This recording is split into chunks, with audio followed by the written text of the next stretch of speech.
Welcome back to day 2 of the Build a Fundraising Strategy in 5 Days Challenge.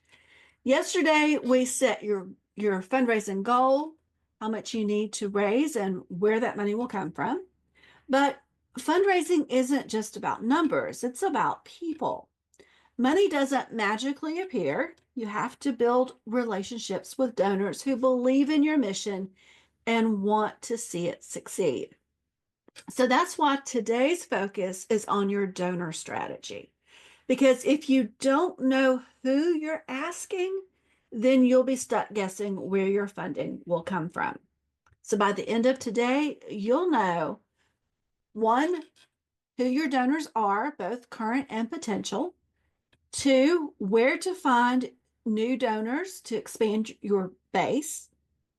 Three, how to segment donors and communicate with them effectively. And last, how to build a donor pipeline so that supporters don't just give once, but continue to invest in your mission. See, fundraising is all about long-term relationships, and that starts with understanding your donors. So before we move forward, I want to remind you though, if you're not a society member yet, you can join at www.nonprofitfounders.club/join society. And this will allow you access to all the workbooks and templates that we're talking about today.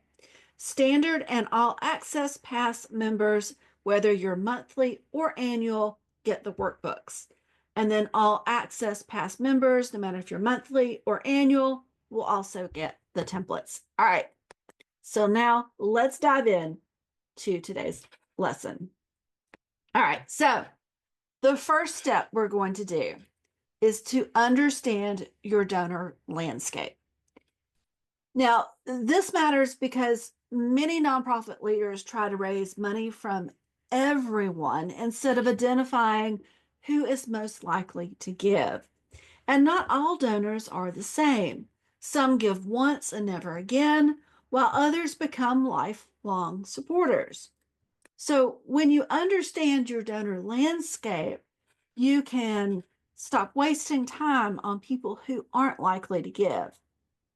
Focus on donors who are already invested. Find new donors who align with your mission. And finally, build a sustainable base of support instead of relying on first-time gifts.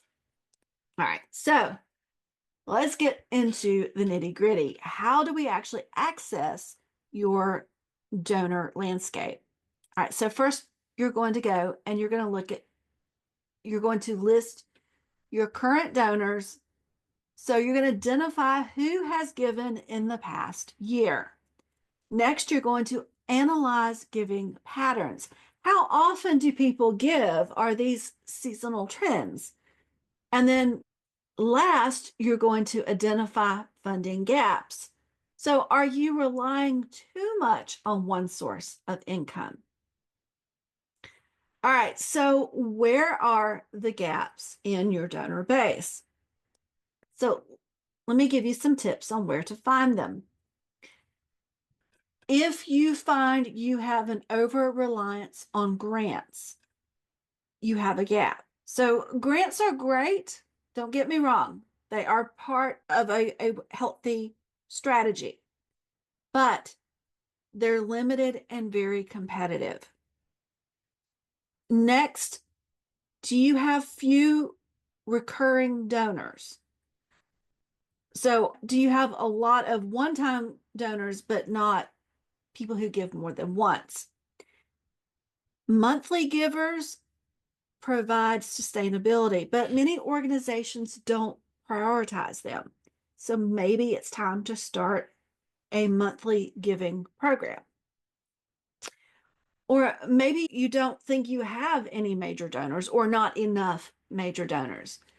So large gifts can dramatically change your nonprofit's funding, yet many organizations don't cultivate them. And so maybe it's time to either cultivate the major donors that you have, again, your top 10 or 20% of givers, Or maybe it's time to see if you can't move some mid donors up to a major donor status. And then you have your low donor retention. So if you have many one-time givers but few repeat donors, you may need some better engagement strategies. So your goal today is to identify your best donors and where they're coming from.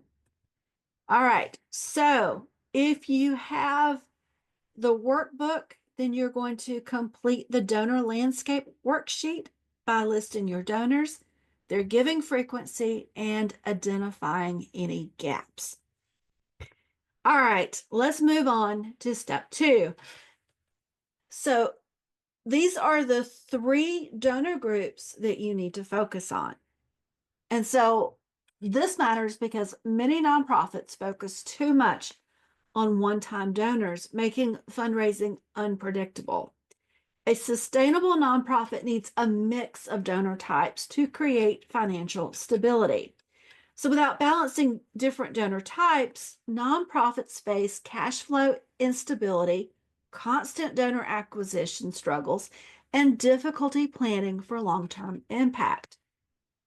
So think of your nonprofit's funding like a 3-legged stool. If one leg is too weak or missing, the stool collapses.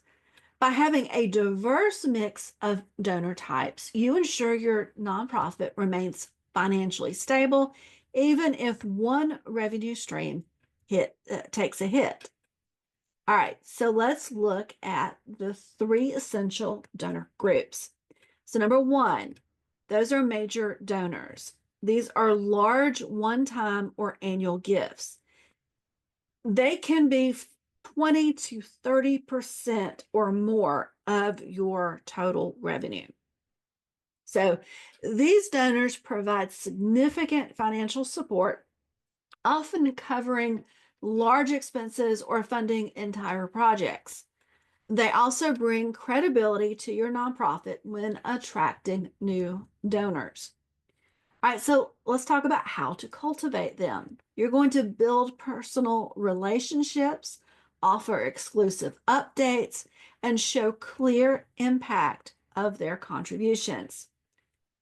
A common mistake is that many nonprofits assume major donors will give without ongoing engagement.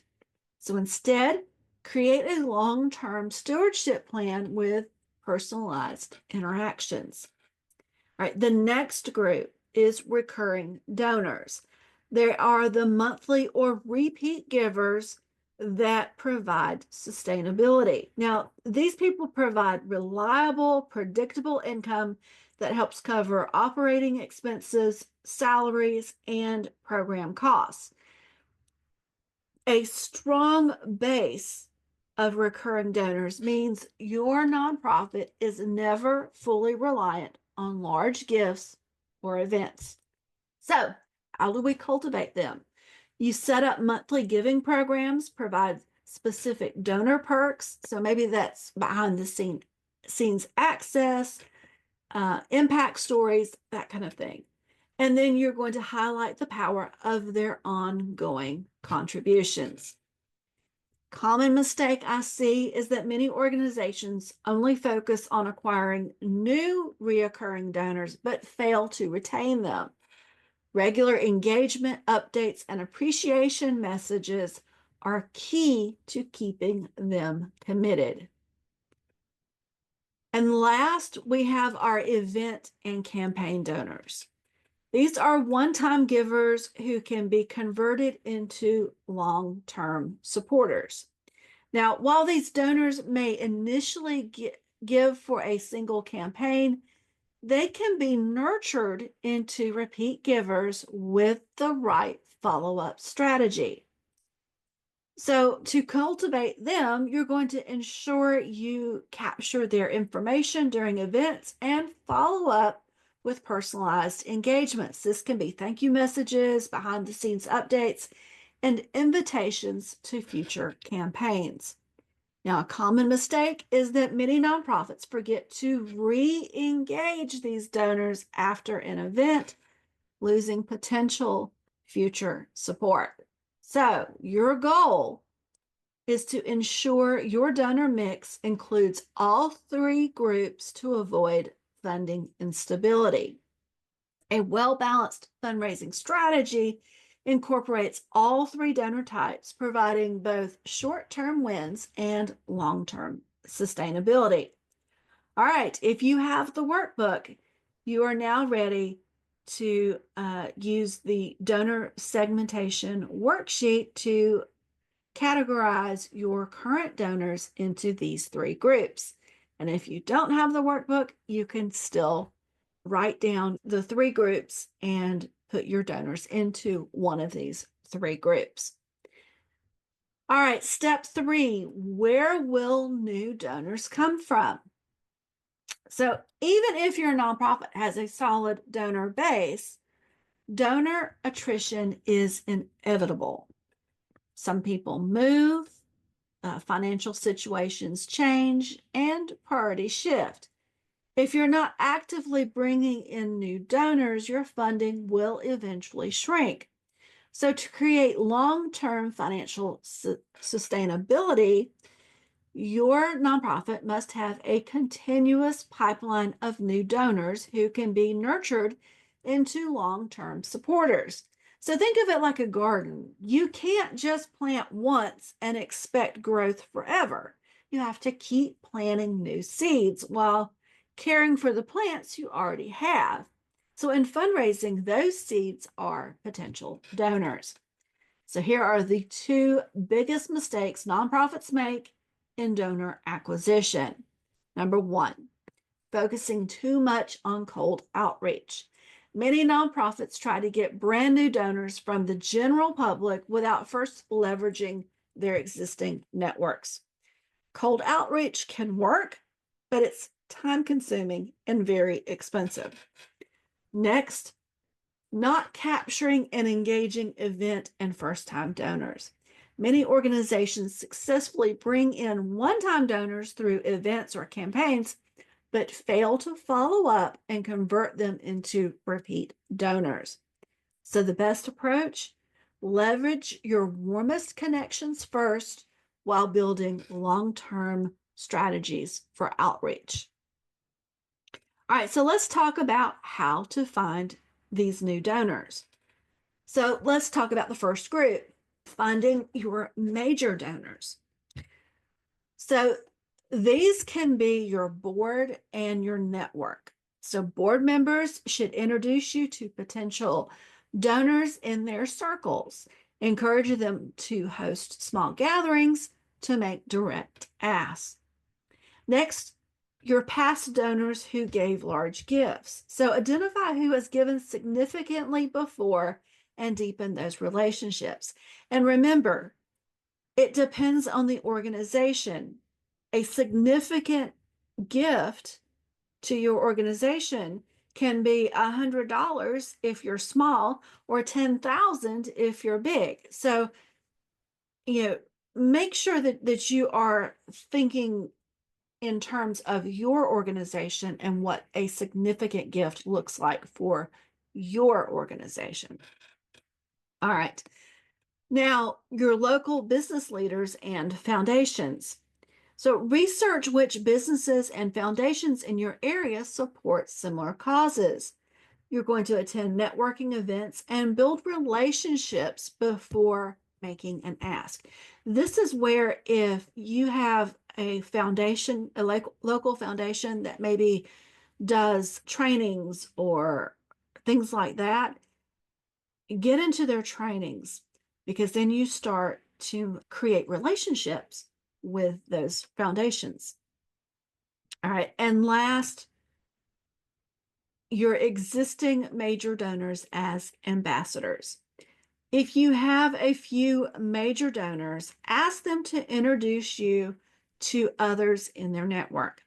Major donors trust recommendations from their peers. So if you can create an ambassador out of those major donors, you can get into their world. All right. So let's talk about the action tip now. You're going to create a list of 5 potential major donors and plan how you will engage them over the next 3 months. All right, moving on to finding recurring donors. So we're going to look at your current donors first. So look at donors who gave more than once and personally invite them to join a monthly giving program. Next, you're going to look at your email and social media followers. People who engage with your content but haven't donated yet are warm prospects. So offer an easy entry-level giving option like $10 a month. Next, you're going to look at your mission-driven community groups. So faith groups, professional networks, and local organizations that align with your mission can be great resources of recurring donors. Partner with them to introduce your cause. And then last, employer giving and matching gifts. So many companies match donations from employees. Encourage donors to check if their employer offers this benefit. All right, so let's talk about what you can do. Your action tip. Identify 5 recent donors who could be invited into a recurring giving program and plan how you will approach them. All right, and our last group, this is finding event and campaign donors. So leverage existing supporters networks. Ask your most engaged donors, board members, and volunteers to invite their friends to your events or online fundraisers. Next, tap into local and online communities. Join Facebook groups, LinkedIn communities, or neighborhood forums where potential donors may be. Don't just promote, and I probably wouldn't promote hardly at all, but you want to engage and build those relationships in those groups. All right, the next thing is collaborations and sponsorships. So partner with local businesses, influencers, or organizations that align with your mission. A well-placed partnership can introduce you to hundreds of new donors. And then last, peer-to-peer fundraising. So encourage your biggest supporters to create their own fundraising pages for your cause. These donors bring in brand new supporters from their personal networks. All right. So here is your action tip. Identify 2 community partnerships or collaborations you can explore to reach new donors. All right. So the key takeaway that you should get, or that I want you to get from this, is that your nonprofit should always have a donor acquisition plan in motion. So by leveraging existing supporters first and expanding outreach strategically, you can keep your fundraising pipeline full without burning out your team. Okay, your action step. Identify 3 new donor sources to pursue and outline how you will engage them. All right, step 4, your donor segmentation. How to speak to different donors. So not all donors respond to the same messaging. If you treat all your donors the same way, you'll lose engagement and miss opportunities to deepen relationships. So each donor type has different motivations, expectations, and preferred ways to interact with your nonprofit. So think of it like this. You wouldn't send the same message to someone who has given $10 once as you would to someone who has donated $10,000 every year. So tailoring your communication makes your donors feel valued and increases the likelihood of continued support. So there are three key factors in donor segmentation. Number one, motivation for giving. So why does this donor support your cause? It could be a personal connection or tax benefits or corporate giving, and the list goes on. Next, communication preferences. Does this donor prefer email, phone calls, in-person meetings, or social media engagement? And last, giving history. Has this donor given once, multiple times, or on a recurring basis? All right, so your goal, create targeted messaging that speaks to donors based on these three factors. If you are a society member, make sure you check the templates because you have 5 email templates ready to go for each of these segments. Okay, so how to segment donors and customize messaging. Number one, your major donors. All right, so their motivation usually is that they want to make a transformational impact, often interested in naming opportunities or recognition. So the best communication methods for them is personalized asks, one-on-one meetings, impact reports, and handwritten notes. And here is a messaging example. Your investment of $10,000 helped fund an entire mentorship program for at-risk youth. We schedule a time to discuss how your continued support can expand our reach. Okay, when you are messaging to these major donors, I want you to avoid this. Treating major donors like general donors with mass emails. All right, if they are giving you $10,000, they expect high touch engagement. All right, let's move on to your action tip. Identify your top 5 major donors and draft a personalized update message for each one. All right, let's move on to the recurring donors. Segment number 2.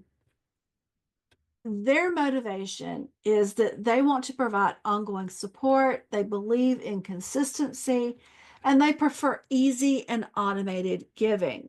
The best communication methods for them are monthly impact stories, automated thank you messages, small perks like donor recognition events.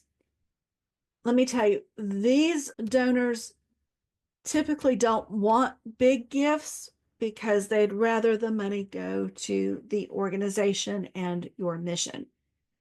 All right, so let's talk about a messaging example. Because of your ongoing $25 monthly donation, 5 families have received food assistance this month. Here's a story of one of those families. All right, now what you need to avoid when talking to this group. Forgetting to acknowledge their reoccurring support. It can be very easy. It comes every month. And so you just don't do it unless they've told you not to do it. Now, some will tell you that they don't need a thank you every single month. And this group doesn't want generic thank yous. They want to see the cumulative impact of their giving. If you give them a thank you, they want you to say, all right, your action tip. Review your monthly donors and create a quarterly impact update email just for them. And the last segment, event and campaign donors. These next event and campaign donors, their motivation is inspired by a specific campaign, interest in community events, and may not feel deeply connected yet. Your best communication methods are invitations to future events, behind the scenes updates, social media engagement. Now, here is a message example to this group. You made an impact during our Giving Tuesday campaign. We'd love to invite you to a special donor appreciation event to show you what your support has made possible. And here's a little hint. This special donor appreciation event could simply be a tour of your facilities. It doesn't have to be huge. All right. What do you need to avoid with this group? Assuming these donors will give again without follow-up. You have to follow up with this group. So without engagement, they will disappear. All right. So what's your action step? After every major fundraising event, send a follow-up email with personalized impact stories and a call to stay involved. All right, so in this step, what do I want you to walk away with? Donors are not one size fits all. Understanding their motivations and how they prefer to engage with your nonprofit helps strengthen relationships and increase retention. Okay, here's your action step. Complete the donor messaging worksheet by drafting 3 different messages for each donor segment. That is in your workbook if you have the workbook. If not, you can still complete your donor messaging, and you're going to draft different messages for each donor segment. All right, step 5, build your donor pipeline. So a donor pipeline is the system that moves donors from being first-time givers to long-term supporters. So without a structured approach, nonprofits often lose potential donors because there's no clear plan to engage, nurture, and retain them. So think of a donor pipeline as a journey, not a single transaction. If donors don't feel engaged or appreciated after they give, they are unlikely to donate again. A well-designated pipeline ensures that donors stay connected and continue their giving over time. So a strong donor pipeline provides consistent funding, so predictable revenue as donors move through different stages. 2, stronger donor relationships, so thoughtful engagement builds long-term loyalty. 3, higher donor retention rates. This reduces the need to constantly find new donors. And last, opportunities for major and legacy gifts. So well-nurtured donors often increase their giving over time. All right, let's talk about the specifics of how to build a donor pipeline. So your pipeline should guide donors through 5 key stages. Stage 1, prospects. Identify potential donors who have shown interest in your cause. You're going to find these as social media followers, event attendees, volunteers, and email subscribers. So your engagement strategy for them is to introduce them to your mission through welcome emails, impact stories, and calls to action. Number 2, first-time donors. So someone has given for the first time. Now what? Well, first-time donors are the most at risk of never giving again. So the way you follow up determines whether they will stay. So your engagement strategy for this group is to send a personalized thank you, a follow-up email with impact stories, and an invitation to get more involved. All right, number 3, recurring donors. These are supporters who commit to giving monthly or annually. These donors provide steady, predictable income and require less effort to maintain. So your engagement strategy for them is to offer exclusive updates, donor perks, and highlight the long-term impact of their ongoing contribution. All right. The fourth stage is major donors. These are individuals who give large one-time or annual gifts. They fund major projects and provide financial stability. So build one-on-one relationships, invite them to private events, provide in-depth reports on their impact, and engage in personalized stewardship. And stage 5 is your legacy donors, donors who leave planned gifts in their wills or estate plans. Now, these gifts provide long-term sustainability and often result from years of donor loyalty. Your engagement strategy with them is to educate donors about legacy giving, offer planned giving workshops, and recognize legacy donors publicly if they agree. Some aren't going to want to do that. All right, so your goal here is to move donors through these 5 stages by consistently engaging them at each step. All right, so let's talk about some common pitfalls to avoid in donor pipelines. The biggest one is lack of follow-up. So a donor gives once, but never hears from you again. The result is they don't give again. So every time you get a donation, they should be getting at least an acknowledgement letter that says, thank you for your gift and meets the IRS requirements for a letter, and then gives them a little something about what you've been doing or how this gift has impacted the people that you serve. All right, next is one size fits all communication. So treating major donors the same as first-time donors will lead to disengagement. You've got to start figuring out how to engage each one of these groups differently. Only asking for money. So if every communication is a donation request, donors will tune out. There is no other way around that.